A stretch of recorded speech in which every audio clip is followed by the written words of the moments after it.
Hi, everyone. Robert Rutherford here. We're at episode 28. We have Matt Dobkins in here from Standard Drywall. He's been in the industry for a long time. He's going to have a great story to tell today. How you doing today, Matt? I'm good. Thank you for inviting me. Thanks for coming in. You've been in the industry for 23 years? 23 years. It's a long time, dude. Yeah. You're journeyman. Almost. I don't know if there are very many journeymen left. Yeah. Well, it's a 4-year apprenticeship. I think they're running them a lot faster than that lately. Are they? Yeah. Well, they changed it, but that's a whole nother story. It used to be 3. Yeah. It used to be 3 years, and I've heard now it's 4, but you're really not a journeyman until you got 10 in. Exactly. I mean, and the expectation is that when somebody turns out that they should be producing and know everything, but that's just not the fact. It's not the way it was for me. No. Yeah. No, there's so many aspects to the trade. And, you're looking for the hustlers, right? Yeah. And sometimes you need bodies out there to get certain things done.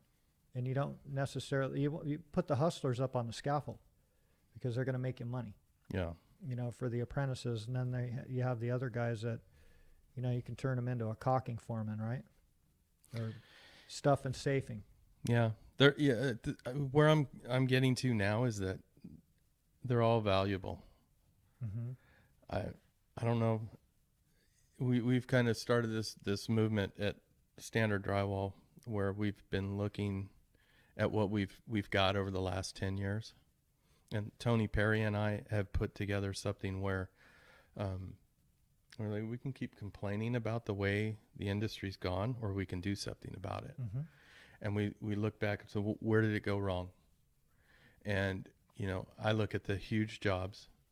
There were two aspects. I think that you got a lot of guys that came up on a huge job and maybe did one thing or two things on that job for the length of that project. Mm-hmm. Or maybe you've got kids that get stuck on cleanup for 3-4 stages. And what are we doing to these kids? And then we've also got a generation too that wasn't taught well. So now who's teaching these kids? There's very few mentors left. So we actually started something maybe 2 months ago. Tony and I put together a policy where we're now going to be hiring stalker scrappers, and that's where they learn to hustle. Mm-hmm.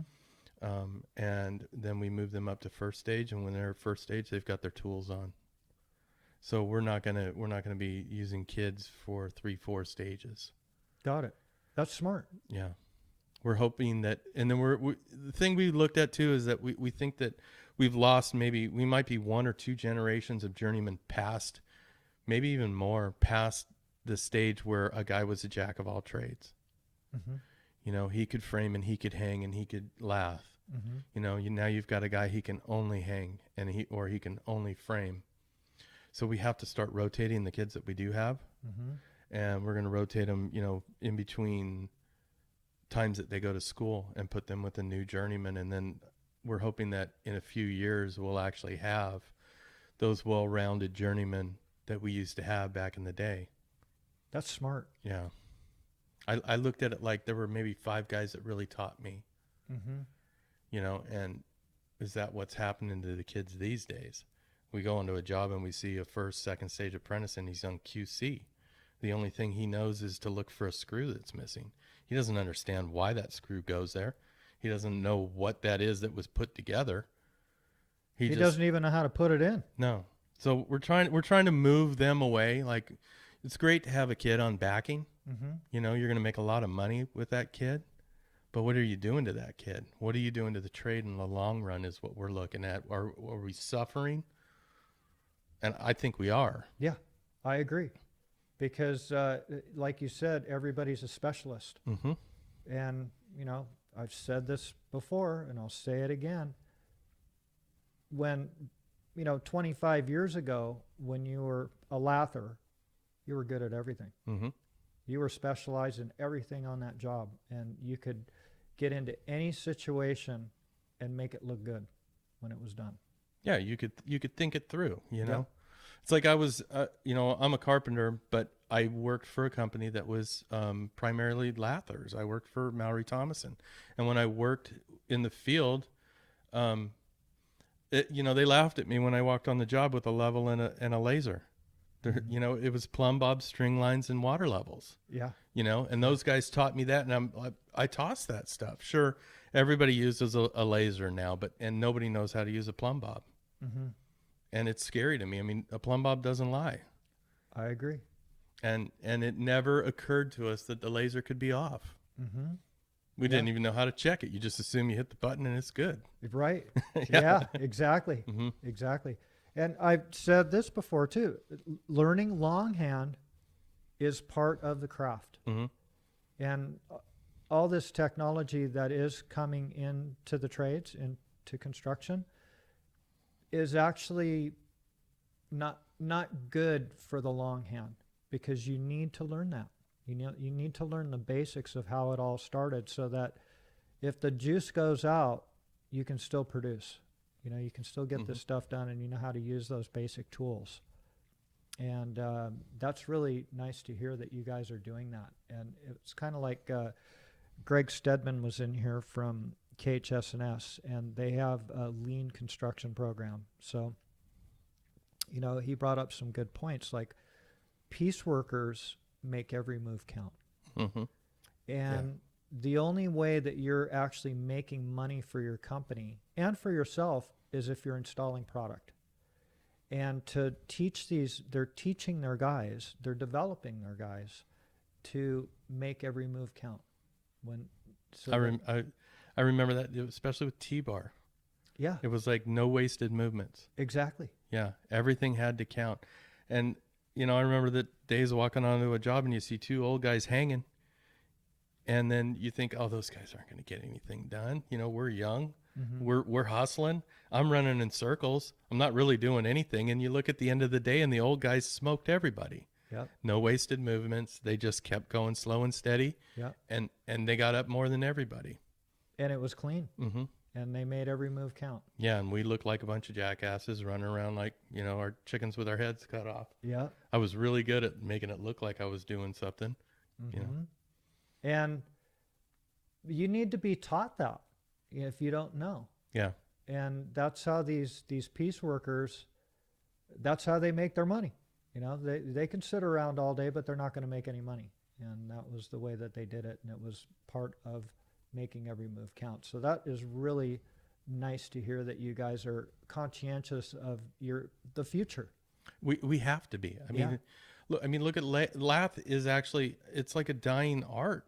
Mm-hmm. There's probably Tony Perry and Steve Fox are about the only ones left that know how to do it. You know what I mean? But what are we going to do when nobody knows any of the other stuff? Because, you just have a hanger and you have a framer. We used to have to do it all. It just doesn't make any sense. And the idea too that activity equals production is ridiculous to me.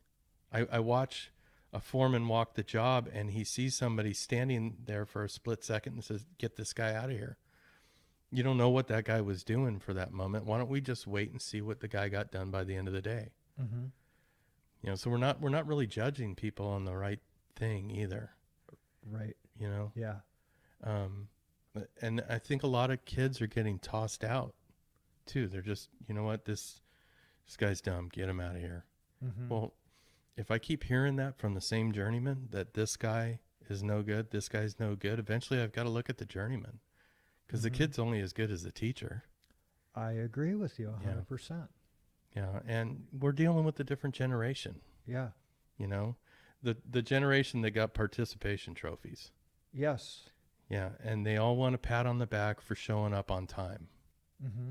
But so we've got to deal with that, and the thing that I've come to realize is that my generation is the generation that raised those kids. So I got to deal with that, so we've got to find a way around it and find another way to motivate them. Yeah, there's give and take in that, right? So you're learning from them and they're learning from you, but there's got to be you got to meet in the middle, so it works for everybody. And that's, your eyes are open to that. Yeah. Instead of, this is the way it's going to be. Well, and I'd say that, you know what, I was probably that guy for the last 10 years that threw him away. Yeah. This kid sucks. Get him out of here. This kid sucks. Get him out of here. You know, and that's not right. Yeah. And how many kids these days actually want to get in the trade? They all want to go to design, you know, computer games or something else. It's not that easy to find somebody that wants to get in the trade in the first place. Mm-hmm. So we're going to have to take the time to teach them. Mm-hmm. And teach them a different way, like the way that Mhm. you guys are approaching it, which is really nice to hear. It's really cool. The thing is, talked about this too. You know, they've shoved frickin' college down everybody's throat since they were in kindergarten, and you're going to be a loser if you don't have a degree. Mm-hmm. A lot of these things that these kids want to do, they're saturated markets.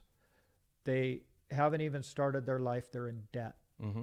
and they can get into this. It's hard work, and it's not always the best working conditions, but you can make a damn good living, and meet lifelong friends in this industry, in the trades. You know, it doesn't necessarily have to be in lath, plaster, and drywall. You know, the fitters and elevator guys, and you know, there's a lot of different aspects to the industry. But the one that what I liked about our industry, especially lathing, was I wasn't doing the same thing all the time. Mm-hmm.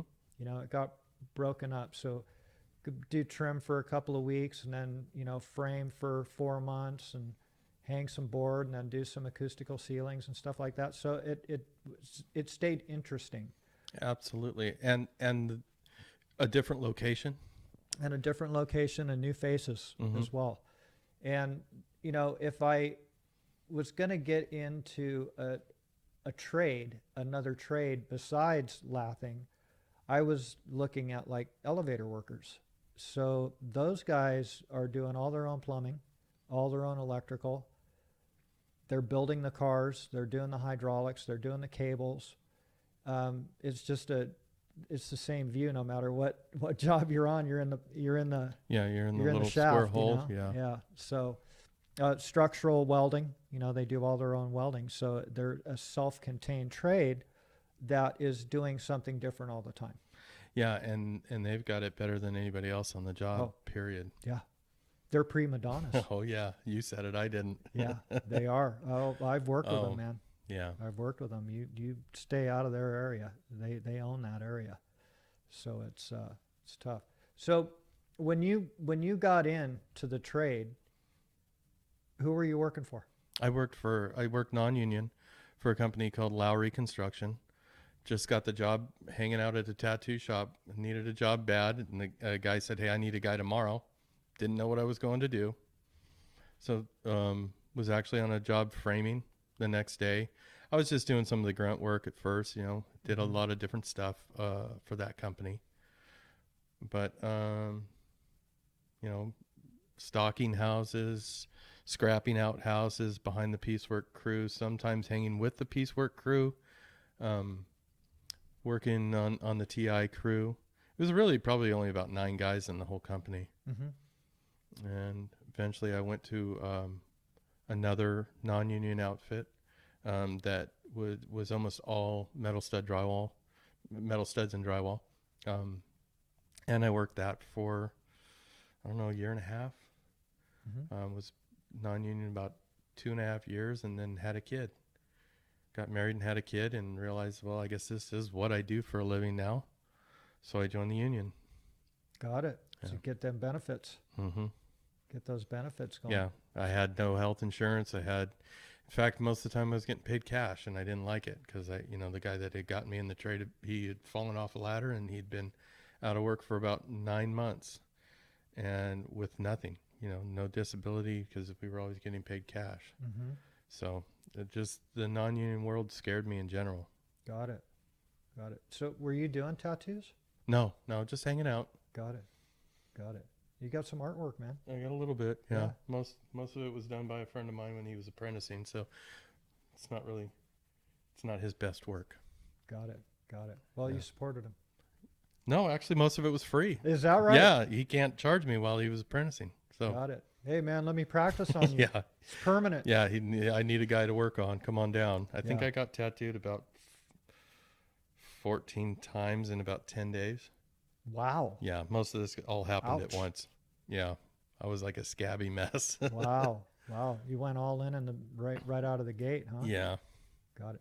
So you you were non-union, you got into the union, and who sponsored you to get in? I was on a job on the non-union side, and I got they had a rep come by. We were actually on a job with LJ Acoustics. They were union, and we were non-union framers. There was a little bit of some tension there, but there was one guy that I talked to a lot. But I think the rep was on site to talk to those guys, and he gave me his business card. So I called him a couple weeks later, and he sent me to a job. He asked me what I could do. I told him, I can read prints, I can do this, that. He said, you sound like a 7-stager. So he sends me this job. I really had no clue what I was doing. I go on to this job. It's 66 guys that got called out that day. It's a John Jory high rise for Marina Del Rey. I think it was like 23 stories. They asked who could frame. I put my hand up. I'm just sitting there with my own tools too. Nobody there had their own tools. So I'm framing for a couple weeks, and I've gotten paid twice, and I finally asked him. I said, "Aren't I supposed to go pay dues somewhere or sign up or something?" And that's when they all went, "Oh, you're non-union. You came from the non-union world." And yeah, like they didn't know how it happened, so they sent me down to 1506. I went to 1506, and they had a rule they had just put in place, or you either had to come in at 6th stage or lower, or you had to be a journeyman. You couldn't sign up at 7th stage. So I went home, and then I came back the next day, and I was coming back to tell the guys, hey, thanks a lot. I got to go back to the non-union world because I can't make it on the wages for 6th stage. And Rodney Klein, it was a PM for Jory. I think he might still be. Anyway, he made a call down to Mike McCarron, who he called 1506 and told him to sign me up at 7th stage. I went down that day, and they signed me up, and they were handing me sweatshirts and pencils and apologizing. It was pretty funny. Wow. Yeah. So did you have to go through school? I only went to school, I think, 3 times. Wow. Yeah, and then I turned out. Well, you had experience. Yeah. So they could see that you went through. I think I did blueprint reading, maybe one class of framing on the floors. And then I think the last class I had to take was because I had to get some of the certs I didn't have, like first aid, CPR, and maybe scaffold erector, and because I had to have those in order to turn out, and that was it. So they make the apprentices do that now to build scaffold. Well, you get the scaffold user, scaffold erector card. Mm-hmm. I think that they do the scaffold erector, but the only thing that they ever really set up is the mobile frame. Got it. Make sure that's all. Mm-hmm. When it's up in the air, don't hit the cross brace. Yeah. To take it down. But yeah, I hope they're not going to be building the regular scaffold that everybody's got to be on. We'll stick to the professionals. Yeah. Well, that's all changed too. The safety Yeah. is a huge issue. They have all the signs and everything is. You have to have permission to get on it. Mm-hmm. Right. And inspect it daily. Yeah. Sign the tag daily. Yeah. Yeah, and the insurance. Everybody's got to have insurance, and if another trade's going to get on it, the hoops you have to go through for that. Yep. So you were telling me that you were working on a lot of hospitals. Yeah, extensive OSHPD experience. Especially, I thought, when I was with Mallory, I did a couple hospital remodels and thought I knew something about OSHPD. But then when I went to PCI, I got on those monster projects: Kaiser, Ontario, Kaiser, Panorama City, St. Jude's, Mission Hospital, Miller's Children's Hospital as well. Mm-hmm. And that's like a PhD in OSHPD. Yeah, well, they have their own rules. Yeah. Right. And did you have to deal directly with those guys a lot? The IOR, I mean, depending on the size of the project, you might end up dealing with the DSE or one of the other OSHPD people. I mean, the ACO might come on site. For the most part, they kept us away from them. It's usually the GC that's dealing with it. Got it. Got it. Super intense stuff, Mhm. man. I know it's even getting more and more complicated all the, you know, as we Honestly, you know what speak. it seems? I thought DSA projects are getting worse. Really? I almost feel like they're harder to deal with these days than Oshpod, but you know, it's been a few years since I've done an Oshpod job, so Mm-hmm. maybe it's just my own perspective. Got it. You're on a monster right now. Yeah, the Weston. Yeah. Yeah, that thing's huge. How many guys you got out there? Right now we're at 89. I think we got up to about 110 at one point. Got it. That's a monster. Yeah.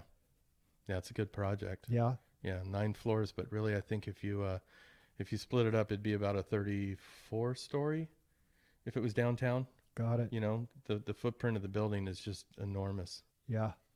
Yeah. Lots of, so you have that broken up into floors and then sections. Yeah, So 4 sectors. And each sector is about the size of one floor, maybe like Metropolis or one of those big high rises downtown. mm-hmm. Those jobs with all those men are super difficult to manage, Mm-hmm. to make sure that everybody is being productive.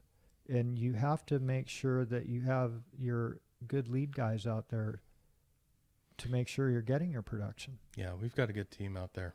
Yeah. Yeah, we brought Ricky Andrade from down south, San Diego. We've got Sal Navarrete out there. Mm-hmm. We've got a good crew underneath. A lot of good lead men, people that we're bringing up and trying to teach, mentoring them. I mean, you know, learning how to run work is just the same as learning how to work. Yeah. Yeah, it's like Greg said, you don't teach them, you develop them. Mm-hmm. That's how you get these guys to understand what their responsibilities are, to keep the guys motivated as well, and know how to communicate with them. And you're on that program. That is totally awesome. Do you spend any time at any of these training facilities mentoring? I don't. They're pretty incredible places, though, huh? Have you been in? I haven't been at one of them since Santa Ana. Is that right? Yeah. My son just went to the Las Vegas Training Center. He went there for the weekend, and he's telling me how fantastic it is. And I'm like, you know what? I only went to San Diego. I'm a little, you know. Yeah. Or no, I'm sorry, not San Diego, Santa Ana. Yeah. You know, and that was like, I don't even know what it was, an old schoolhouse, or I mean, just some office building with a warehouse. Right. And now they've got Ontario, and he's like, I thought Ontario was good. You should see Vegas. Yeah. I'm a little jealous. They'll send you there, dude.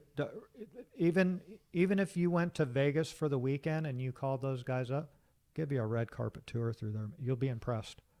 You'll be very impressed. It's nice to see that they've dumped the money back into the training for the industry. It's really incredible. And Jim Stafford gave me a tour through that, and he had the keys to the whole place, and he brought us all through that and showed us the underwater welding and Wow. everything that they've got going. I mean, they're even doing solar now, you know, installing solar panels, training how to do that.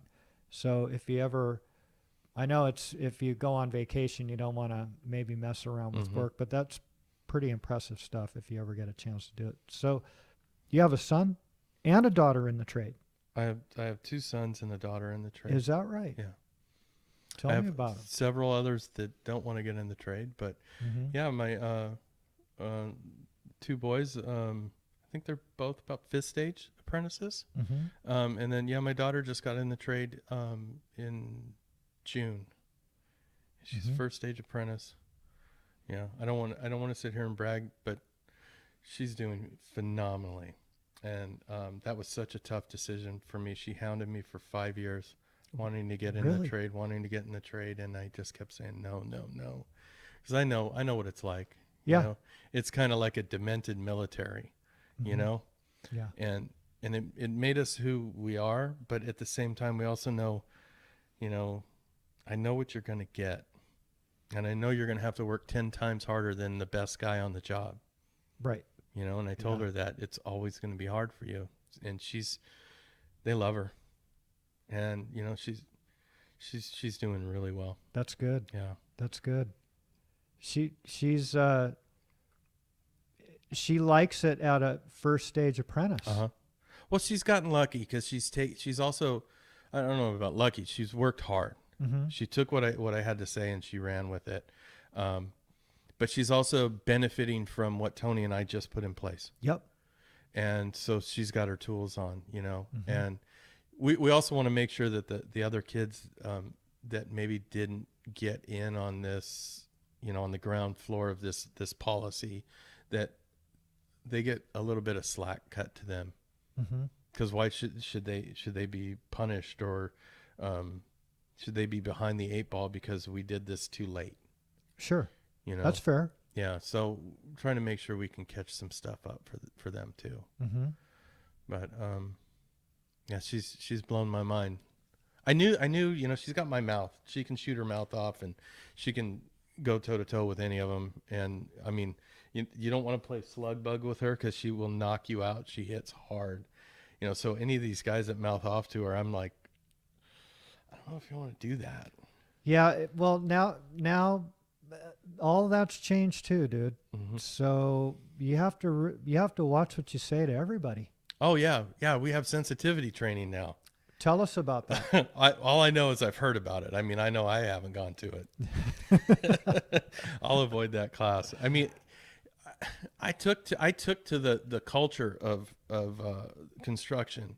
Like, I realized I could say anything to anybody any way I wanted to. Mm-hmm. It's a different world. I couldn't, you know, you leave the job and you can't do the things you can do on the job. And I kind of took that ball and ran with it. And I've got kind of this Archie Bunker act that I do at home in private, you know, where I say things that the kids are like, what'd you just say? Mm-hmm. You know? So sensitivity training for me, I don't. Yeah, you're beyond that. Just let me do my time and retire, and you can teach that to the younger generation. I mean, the abuse that I took is what made me who I am. Yep, exactly. Me too. I mean, the guy who got me in the trade, he used to throw lit cigarettes in my bag so I'd reach in for the screws and burn myself. Mm-hmm. And now I'm not mad about it. Right. Yeah. Yeah, exactly. That was part of the gig. Yeah, the hazing was part of it. Exactly. But you guys are being a bit sensitive in your new program. We are. That's the world we're in. You know, and yeah. that you're just hitting your head up against a wall if you don't try to communicate with this new generation, because we need them to get this stuff put up in the air. Mm-hmm. Right. And, you know, if you're scaring them away, they'll go away. Yeah, what are we going to do? Have robots do it? It ain't going to happen. Have you seen the video of the robot hanging drywall? I have. It's a little ridiculous. Yeah, but that's a starting point. But Mm-hmm. there's just too many variables in the Mm-hmm. field for that type of technology. I don't think you and I will see it in our lifetime. I hope not. I hope it's the last thing that we, you know, get to do hands-on. Yeah, I think that it's always going to be that way. Like a lot of prefabrication now. You know, do you have a panel operation, right? We typically sub that out. But you're seeing these. They're stacking modular construction. I think we've got a job coming up in downtown LA where it's stacked sea containers, mm-hmm. and it's going to be a hotel. Yeah. Like, they're finding ways to do this stuff. Exactly. Yeah. And, you know, they're building this stuff in a controlled environment, but it still needs to get installed Mm-hmm. on site. And it's like Mike Moulton, you know, he's done a lot of panel jobs, and he did a structural panel job to Mm-hmm. where it was self-supporting. And he was talking about adjustability.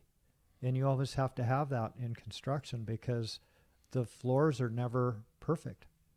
And that's where a lot of people are concentrating on doing this modular construction so that they have the controlled environment to be able to put this stuff together. Some guys say that they can stick frame faster than fabricating. Maybe in some cases, yeah, but if it's typical conditions where you're Mm-hmm. spanning floor lines, fabrication is faster. You know, you're building stuff in a jig. And are your kids learning about any of that fabrication? Not so far. Not yet. No, they've been on regular jobs doing, you know. And my daughter's doing, she's framing. My son, he's doing soffits right now. Mm-hmm. You know, We really haven't been on. I wish we did more load bearing personally. I know I just had a load bearing job out in Oxnard, and I mean, you watch a wood framer, and their building flies up. Why? Because they're not waiting on anybody. And then I got to experience that doing a load bearing job in Oxnard and not waiting on anybody. The only thing we needed was a slab, and then we went. How did that go for you? Pretty well. I Yeah. mean, a lot of nuts and bolts to it. Sure. There's a lot of clips and stuff. Yeah. So, but I mean, the job went fantastic. Done. Got it. Yeah. Got it. So where's headquarters for you? Corona? That's where you're at? Yeah. Well, I mean, so where do you have to drive from? What From city? Corona. I live in you Corona. live in The Corona? office is in Corona. Okay, got it. Got it. I hit So- the jackpot with standard drywall. Yeah. Well, Oxnard's a long way from home. Yeah, but that's one day a week. Got it. We're done with that one. Got it. So What was that? it was a school, Rio Steam high school, 4 buildings. We have one more building coming up out there. It's a second job though. Got it. Yeah. Got it. And they're looking at more and more of that stuff because they did that apartment building over at the 10 and the 405. Expo. Yeah. Yeah. That was the one that Mike was on. Yeah, that was a monster. Yeah, that was a big job. So they're starting to look at more of that stuff. And you guys do a lot of hotels and stuff like that, Yes. casinos, stuff Yes. like that. We just got one in Oklahoma. Is that right? Wow, that's a long way from home. Yeah. And is that going to be, that was taken off out of the Corona office? Yeah, they do a lot of the estimating out of Corona. How many guys are in that office? I guess I want to say there's probably 35 people in there, but that's the accounting office as well. It's a lot of people. Yeah, 3 estimators. I think there's about 4 senior PMs, and then I don't know. We have an army of regular PMs and PEs out there in the field that aren't really in the office all that much. Got it. Got it. Did you grow up in Southern California? I did. Seal Beach. You a surfer? No. I never could get the hang of it. You know what? My parents bought me a surfboard when I was, 12 or so. But it was really a really short board, like a 5.6 twin fin or something. I could never get on it. A longboard I could get on, but I could never get on that. And then at 12, I almost lost my arm. So that was kind of the end of everything for me. Yeah. Yeah. So actually, the fact that I'm even a carpenter is kind of amazing because I've got numbness in this part of my arm.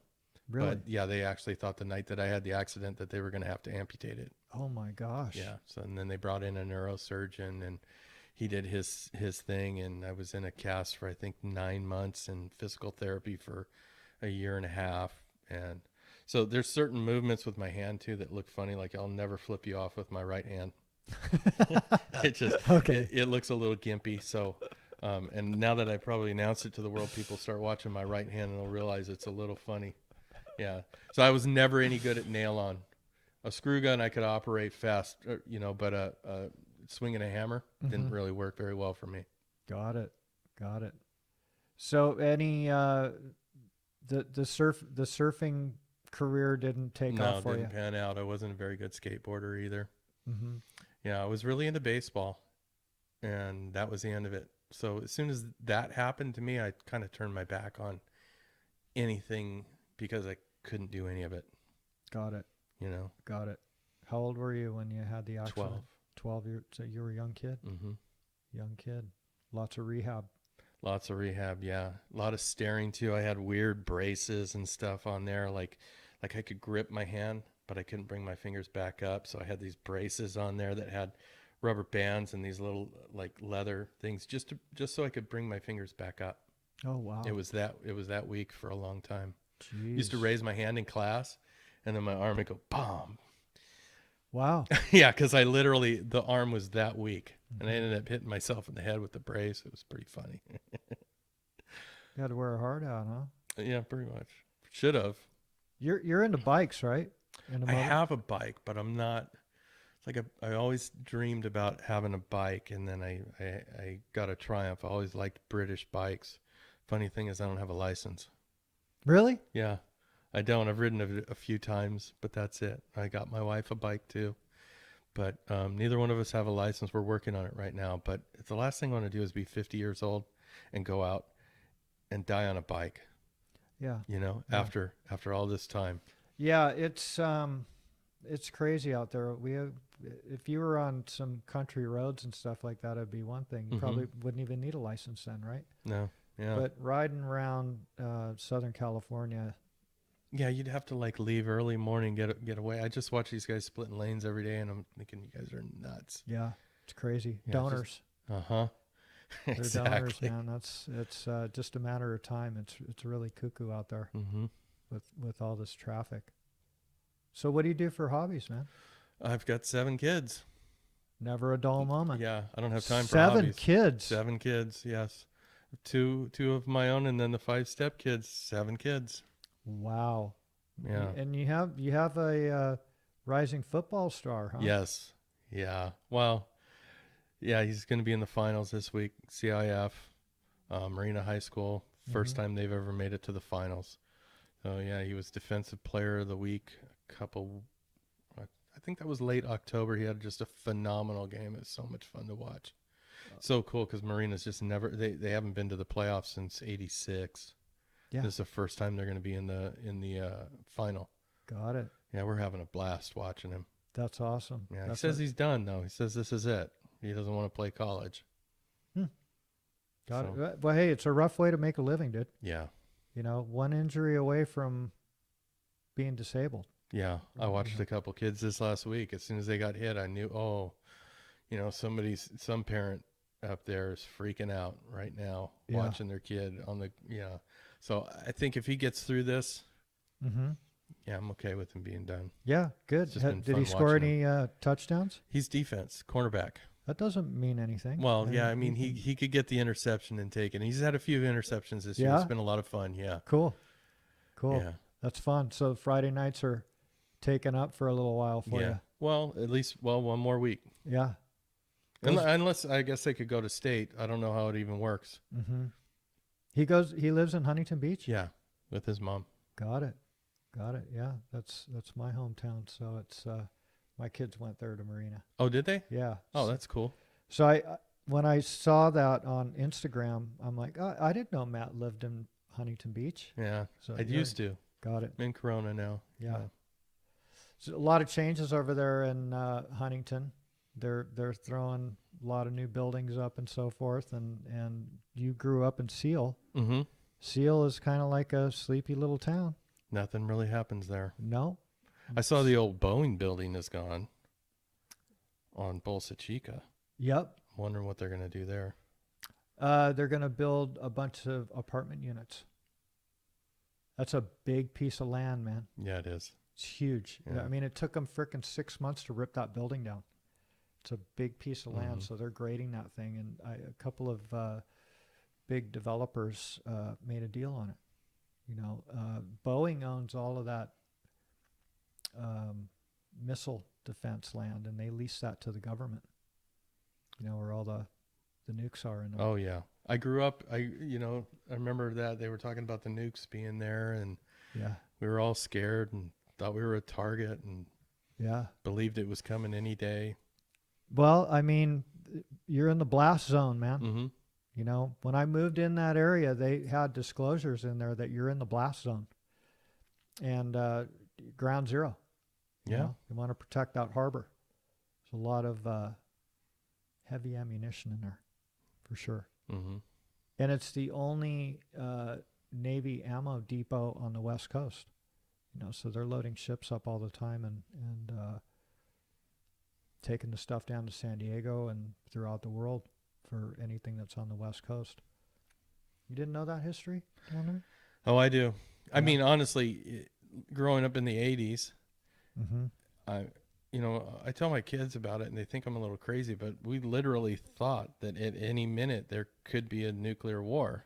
Yeah. As nuts as that sounds. I mean, and that really, from the time I had my accident, from there I got into punk rock. Uh-huh. That was what I was about, and then there were certain things that kind of fueled my own delusions. And one of them was anything can happen any day. Mm-hmm. So who cares?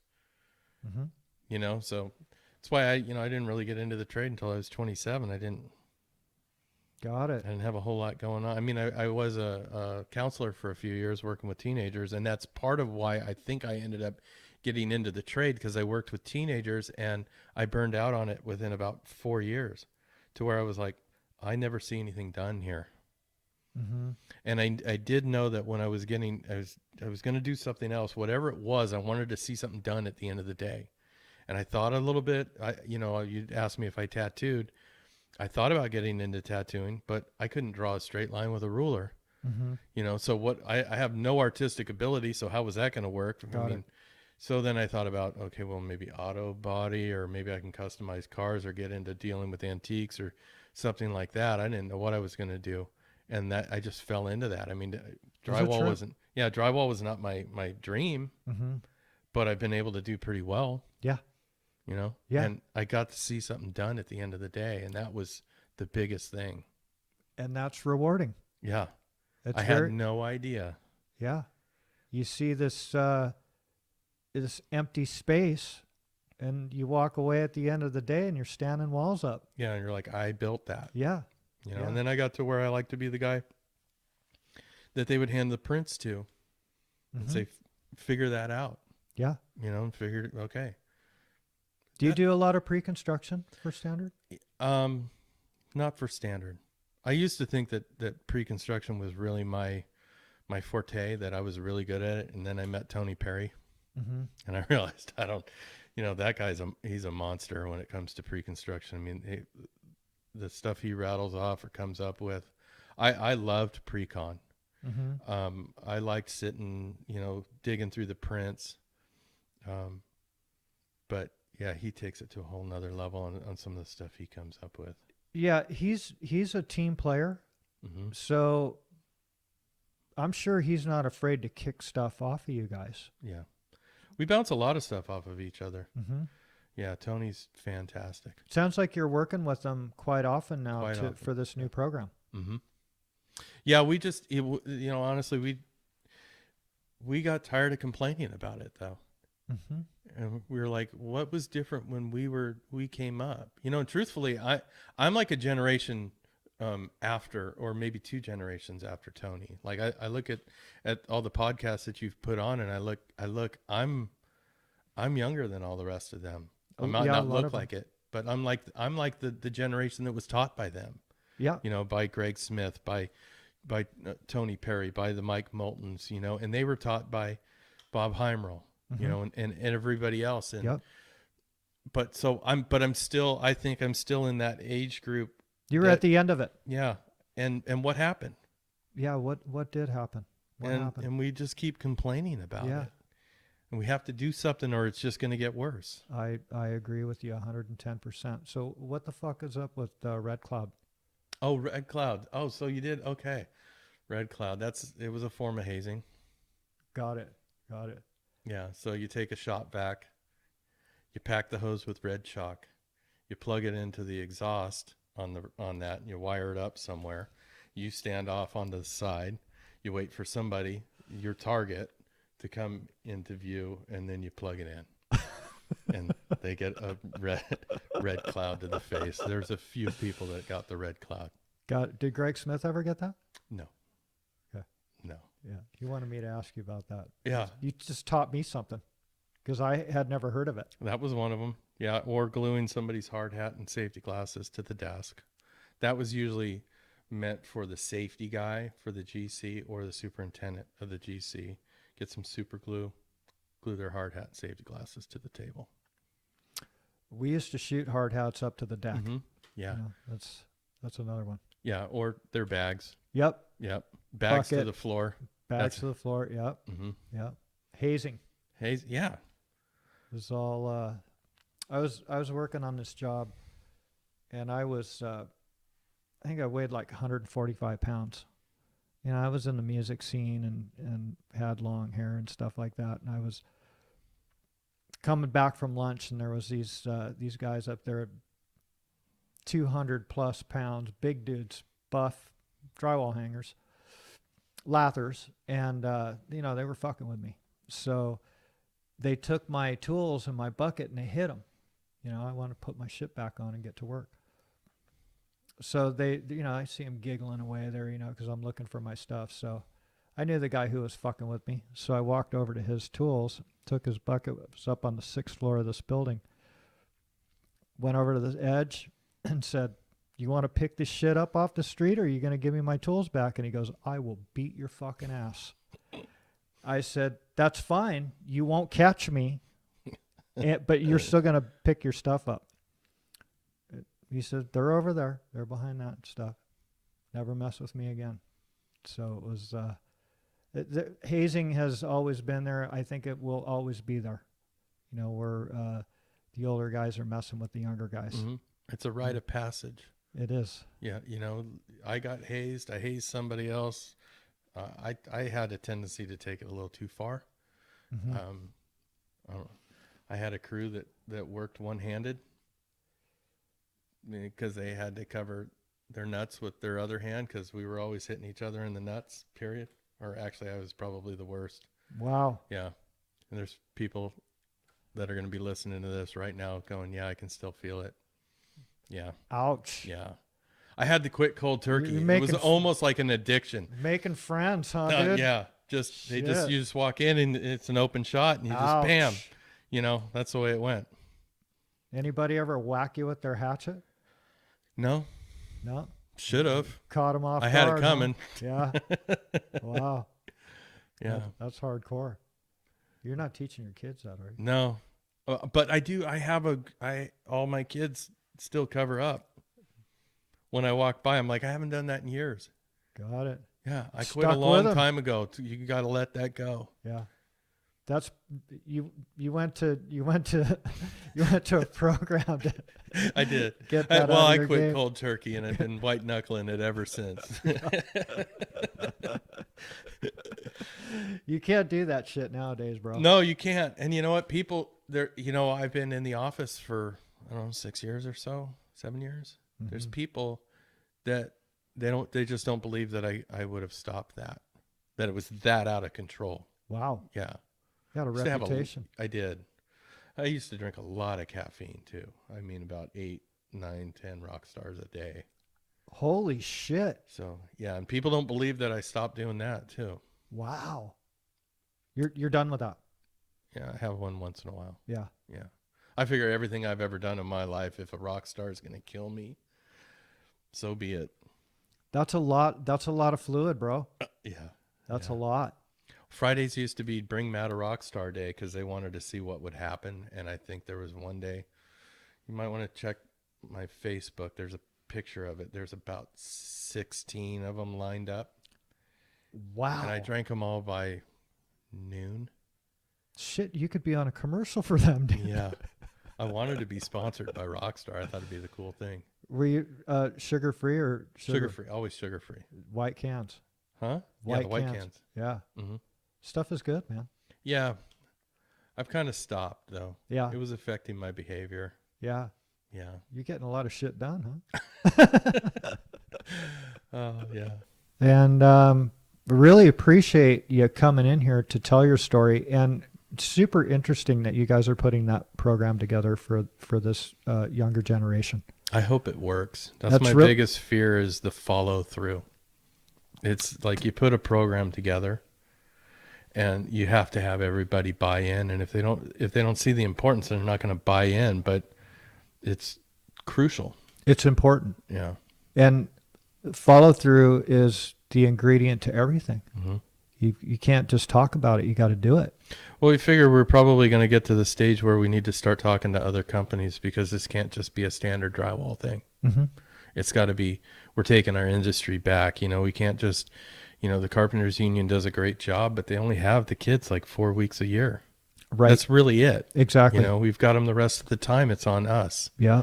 And, if we want to be more productive, we've got to take some responsibility. So that's what we're looking to do. That is really awesome and inspiring. People are going to want to hear that. That's super good information for people to hear. So, Matt, I really appreciate you coming in, man. Thank you for having me. Interesting, and thanks again. Thank you have you. a good day. You too.